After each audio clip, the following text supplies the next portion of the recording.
Hey, what's going on guys? Iftesh here. Welcome back to the channel. So in this video, I'll give you my full review of the Vivo iQOO 13. So I got the iQOO 13 on pre-order about 2.5 months ago, and I've been using it since as my daily driver. And by the way, again, this video is non-sponsored. All the devices that I show on my channel, I purchase with my own money, and I have no affiliation with any brand. So all these reviews are genuine, non-sponsored reviews. So I had purchased the iQOO 13 2.5 months ago, and I've been using it as my daily driver ever since. And I've also compared the iQOO 13 with the OnePlus 13 on several occasions. I posted a bunch of videos on it as well. The OnePlus 13 belongs to my friend. Actually, he had given me his OnePlus 13 to use for 1 week so that I can test it against my iQOO 13. And in this video as well, I will be referencing the OnePlus 13, giving my insights on how the iQOO 13 compare against the OnePlus 13 in certain aspects. So with that said, let's get right into it. Okay, first I want to talk about the pure hardware of the device, okay? The build, the design, the displays and stuff like that. So first of all, the iQOO 13 is built like a tank. It is extremely premium feeling. Like this does not feel like, a flagship killer sort of product. This thing has a glass build, very solid in the hands. The bezels are minimal. Don't have any kind of compromises with the build quality of this device. It is also pretty slim for having a 6000 mAh battery. So yeah, overall the iQOO 13, I have no complaints regarding the build of the iQOO 13. Okay, in terms of the physical features, you don't have any kind of 3.5mm audio combo jack, or you don't have any SD card slot and stuff like that. That's pretty normal. But the bottom does have a USB Type-C port, which is USB 3.2 Gen 1, 5 gigabits per second. So it will have high speed data transfer to and fro from external drives. And also this thing does support HDMI output. So if you want to use this as use a capture card to capture gameplay, or you want to mirror the screen toward external monitor, you can do that because this USB-C port does have HDMI output. Okay, I also wanted to quickly mention about the haptics on the iQOO 13. They are excellent. Like one of the best haptics that I've ever felt. I don't think the OnePlus 13 is better than the iQOO 13. I would say both of them are very similar, but again, excellent haptics. And especially if you're playing games, there is something called the 4D game vibration, and the haptic feedback while gaming is just amazing on the iQOO 13. So excellent haptics on the iQOO 13. So overall, in terms of the build and design, just no complaints. This thing is solidly built, and it also has a pretty eye-catchy design. Like it doesn't go overboard with it, but I love the build and the design of the iQOO 13. No complaints regarding that. All right, next, let's talk about the display. And the iQOO 13 has a fantastic display. It has a 6.8-inch OLED display, 144 Hz. 144 Hz is only in games. Typically, it operates at 120 Hz. And the resolution is very high. It's like 3K resolution, basically. 3168 pixels by 1440p. And absolutely fantastic display, the iQOO 13. Especially if you're watching HDR videos. Let me show you quickly so you can check it out. I mean, the display on the iQOO 13 is just amazing, especially if you're watching HDR movies and streaming HDR over local network. Like if you're like playing games streamed over local network, like using Moonlight and stuff, HDR gaming, game streaming, it looks fantastic. The display on the iQOO 13 is just fantastic. It's super bright when it comes to HDR. Even outdoor visibility during peak sunlight is also like just amazing. So display is just phenomenal, like 10 on 10 on the display. I would still say that the OnePlus 13 has a bit better display in terms of HDR tone mapping. So I've seen that if you're watching content which is like over 3000 nits, in terms of the HDR, it clips on the iQOO 13, whereas on the OnePlus 13 it is able to it's able to apply HDR tone mapping, which is, I don't know why. I don't know if it's broken on the iQOO 13 or something, but HDR tone mapping is better on the OnePlus 13. But again, this is a very niche thing. Like you will never encounter such thing in like most real world content. And just know the fact that the iQOO 13 has a fantastic display. You have zero complaints regarding the display. It is just awesome. All right, along with the display, let's talk about the speakers. Now the iQOO 13 does not have any kind of Dolby Atmos certification and stuff like that. It has something called as, let me show you. So it has its own like super audio, whatever this is, like music, smart movies. This is basically like the replacement of Dolby Atmos. You can set it to smart or music. I set it to music most of the time. I'm gonna be honest with you. the iQOO 13 has a bit better speakers than the OnePlus 13. That is what I have felt, especially in terms of the bass. I would say the iQOO 13 has a deeper bass than the OnePlus 13. That is one of the rare areas where the iQOO 13 actually beats the OnePlus 13 in my opinion. So just quick sample for you guys.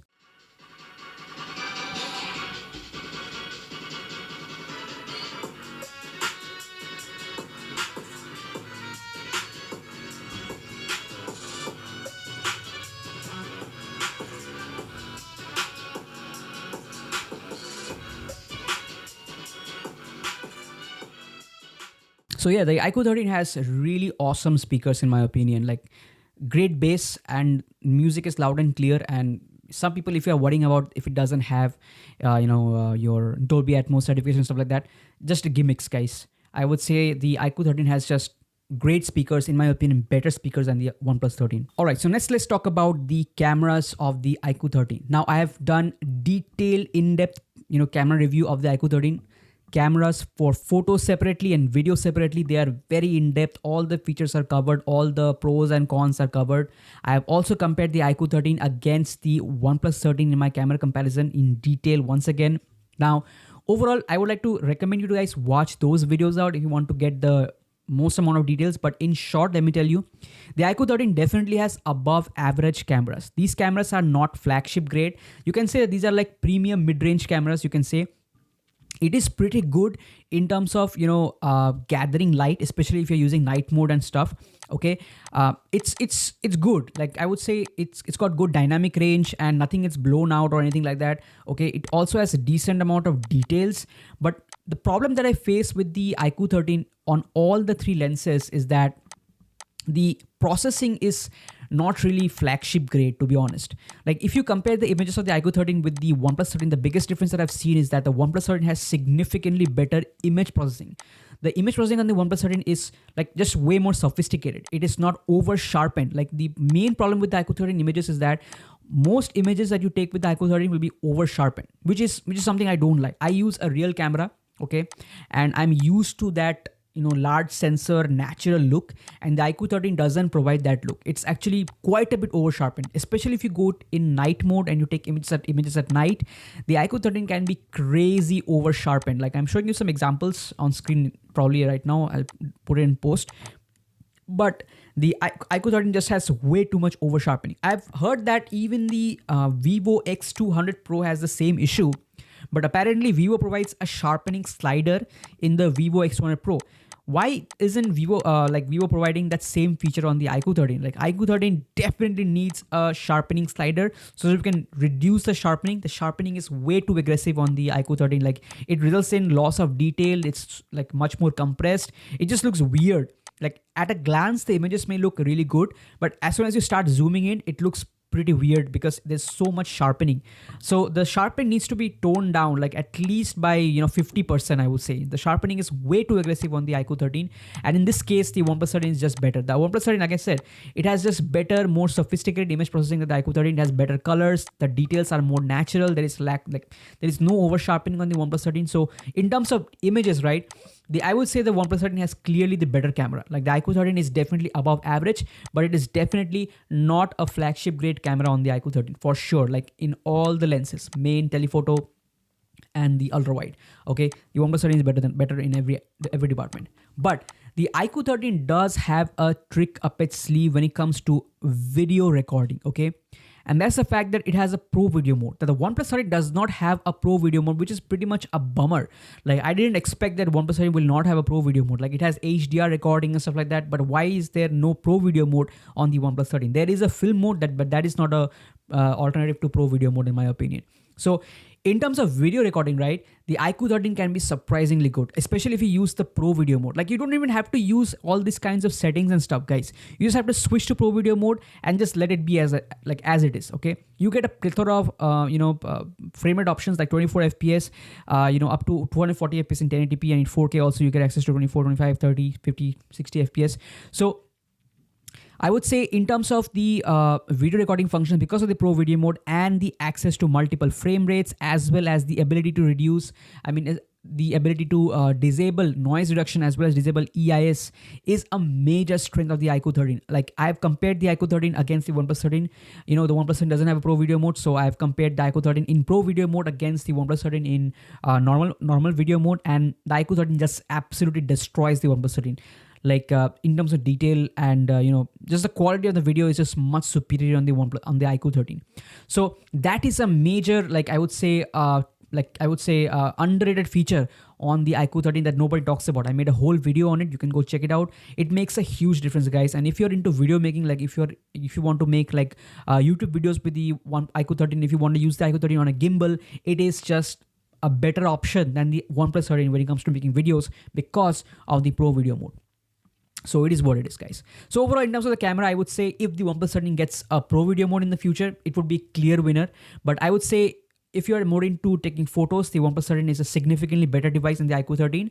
But if you're into videos, I would say the iQOO 13 still has the advantage. There is no HDR recording and stuff like that. I would really hope, and I would really wish that Vivo adds a HDR video recording option on the iQOO 13. That is something that it is missing. Also, it doesn't have EIS in the front camera when it comes to 4K resolution, 4K 30, 60 FPS. There is no front camera EIS. So that should be added. I don't know. That's a pretty normal feature. Why can't there be EIS? It's just a software feature. So it is what it is. The iQOO 13 definitely has above average cameras in terms of video recording. If you use pro video mode, then it is actually really good. Okay, so let's talk about performance real quick. Now, this part of the video I'm recording at a later date actually.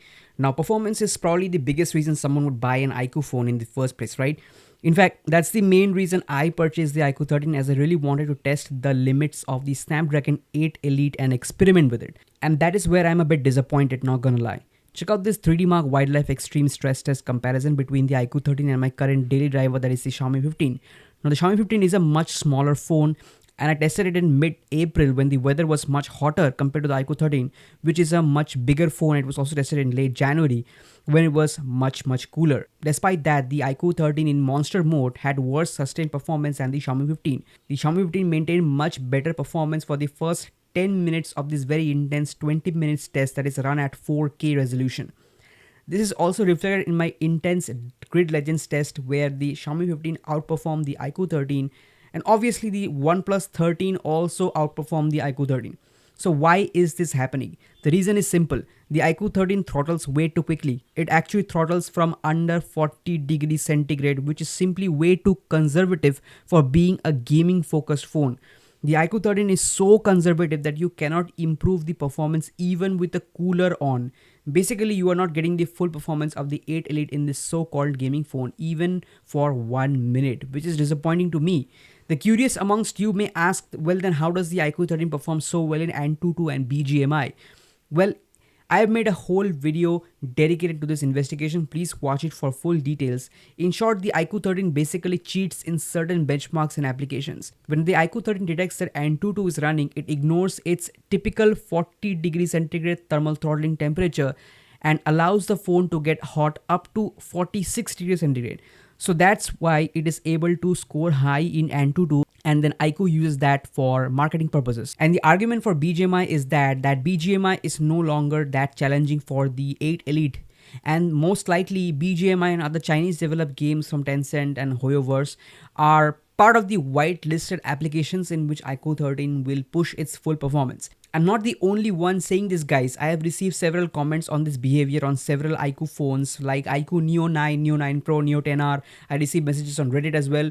I have nothing to gain from this. In fact, I will be buying an iQOO Neo 10 again with my own money just to continue this investigation. Bottom line is, you are not getting the full performance of the Snapdragon 8 Elite with the iQOO 13 unless you only happen to play BGMI or the handful of games that are whitelisted by iQOO. The performance is still better than other Snapdragon 8 Gen 3 phones, but I'm not too impressed with the iQOO 13 performance considering this is a big sized 8 Elite flagship. In fact, I would say right now the Realme GT7 Pro has dropped in price and I would recommend that over the iQOO 13 if performance is top priority. Okay, so finally, let's talk about the software experience on the iQOO 13. So the iQOO 13 runs Funtouch OS 15 based on Android 15, and it's supposed to get 4 more Android updates and I think 5 more security updates. 5 years of security updates and 4 Android OS updates after this. So in terms of the updates and stuff like that, it is good. No problems, no complaints regarding that.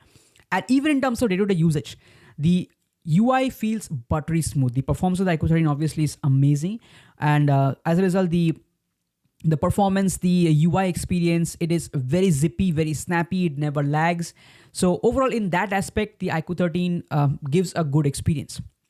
The problem about the iQOO 13 is that it's pretty basic in terms of the UI. Like, they don't expect too many features with this, okay? Even the customization is, I would say, kind of limited, okay? Don't really expect much. Like, if you're coming from Samsung One UI, like I'm coming from Samsung's a One UI, and I would say One UI is just on another level compared to the Funtouch OS 15, okay? It's basic, like some basic customizations are available, like you have this depth effect in the wallpaper, but again, the clock styles are not much varied. Like, you don't have much options. Like, I was trying to edit this particular image over here.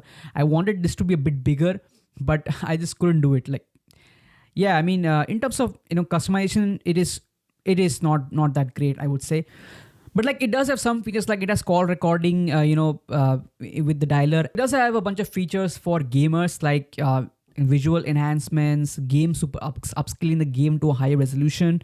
Okay, it has got game frame interpolation. I think this works in some games, not all games, like Genshin Impact, it works. Okay, it has got that vibration that I was talking about, just amazing. Haptic feedback on the iQOO 13 is just fantastic. Okay, frame rate priority, stuff like that. It will reduce the game resolution to prioritize frame rates. I mean, so yeah, it has features, but don't expect customization to be on the level of One UI and stuff like that. Okay, OnePlus's Oxygen OS is significantly better than Funtouch OS in terms of almost every aspect, I would say, especially in terms of customization. The Oxygen OS is just better. Okay, moving on to some of the cons, actual cons. Okay, the Funtouch OS 15 weirdly misses out on some just critical features, in my opinion. For example, if you don't have auto rotate turned on, right? So for example, you don't have auto rotate turned on, but let's say if you want to rotate the screen like this, typically Android has a button coming up on the bottom left corner, which will allow you to force the rotation on certain apps, like based on the position of the phone. That feature is missing on the iQOO 13. Like, it doesn't exist. That is so weird. It is a feature that is present in Funtouch OS 14. I know that because I also have an iQOO 7 at home. My brother has an iQOO 7. It has that feature, but iQOO 13 doesn't have it, which is very weird. Like, so if you're like, if you're used to like not turning on auto rotation and you like to like sleep and watch videos, you can't manually force it to rotate. Again, strange feature, strange omission. On couple of occasions, I've also seen the camera app to just crash. So for example, I would open the camera app. It happened only a couple of times, I believe. Okay. I was pressing the camera app and it wouldn't turn on. Like, that is strange. Like that, it was also a critical moment. I believe it was during a wedding. I was trying to turn on the camera and the camera won't turn on. It would just crash. So I think I also have captured it somewhere. Let me show you. So yeah, check this out. The camera app, it would not open. See? Did you see that? It crashed once, right? So it was crashing repeatedly during that time. So again, strange bug over there.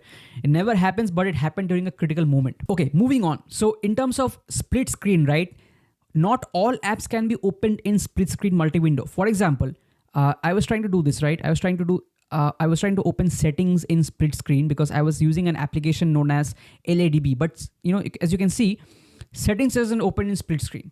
So settings isn't open in split screen. So what I thought was, okay, let me try to open LADB first. So I'll go and open LADB over here. So you can see here is LADB. Now I can open LADB in split screen. So I can open LADB in split screen, but I cannot open settings in split screen. So then I thought, okay, I can't open settings in split screen. But let me do one thing. Let me open settings and then let me try to open LADB. So when I go over here, then I come to know that LADB won't open in pop-up window. So some apps can't be open in split screen, some apps can't be open in pop-up window, which is just odd. Like, this is just strange, right? So yeah, again, this is one of the quirks that I found with Funtouch OS. It doesn't let me open all apps in pop-up window. It doesn't allow all apps to open in split screen. Then you have this sidebar, right? So you can see that there's a sidebar. Let me tell you the problem with the sidebar. This sidebar was originally in this position over here, okay? In the right side position. But this sidebar is just a bit too thick. And whenever I would like work on the phone, right, I would open different apps and stuff like that. I would always like interact with this sidebar, like no matter which position I put it in. Like different apps would have different items on this side of the of the screen, and the sidebar would like interfere with it. That's because sidebar is just a bit too thick, and there is no option to set the width of this sidebar. Then like I got frustrated and I was thinking of solutions. Then I thought of, okay, let me just move this sidebar from this location to this location. Now I have seen that on the left edge of the screen there is less items, like most of the items are always on the right side. So yeah, that's how I've been using the sidebar. So again, that's just a weird quirk with the Funtouch OS 15. Okay, another pretty weird thing is that I don't see a search button in the call log, which is strange. Why is there no search button on the call log? I use this a lot on my Galaxy S20 5G, which has one UI. So it helps me like when I have like multiple contacts, let's say like multiple phone numbers saved on the same contact, and I forgot which contact number is currently active. So what happens when I search on the call log on my Samsung phone is that when I search for it, it shows the last like call. So I come to know like which is the number that is active, which is the number that I last called on, instead of having to go into the contact and seeing the history inside the contact. I could see the history directly in the call log, but in the call log over here I don't have a search button, which is really annoying to me. So again, a weird strange feature on the iQOO 13. I mean, lack of a feature, I would say.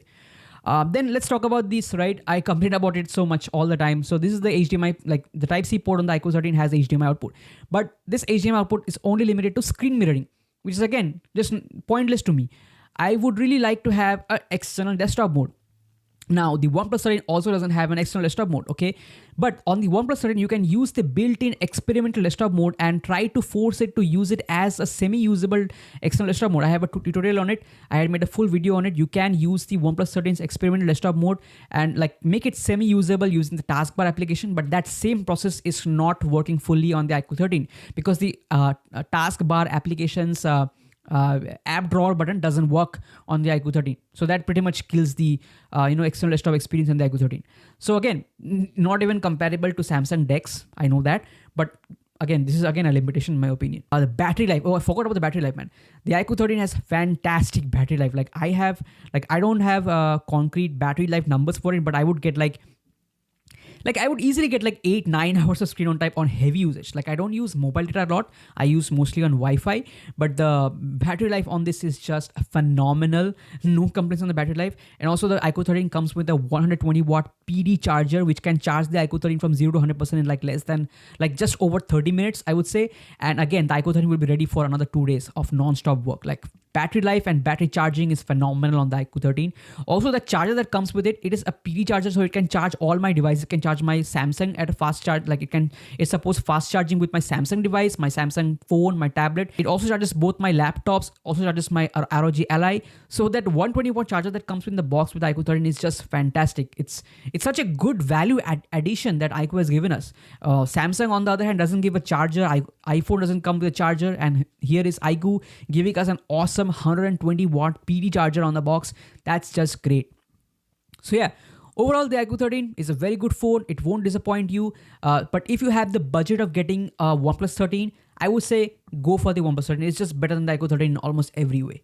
So that's all I can say. Great phone, the iQOO 13. I think one of the best phones in this price range. I would say the best phone below 60,000 rupees, I would say. Above that, the OnePlus 13 is better than this. So yeah, that's it for this video, guys. Thank you so much for watching this video. Stay tuned for more videos. Again, guys, all my videos are non-sponsored, so your support is much appreciated. It takes a lot of money and effort to make these videos, so your support is much appreciated. Thank you so much for watching. Please make sure to like, share, subscribe. Take care, and I'll catch you in the next one. Peace.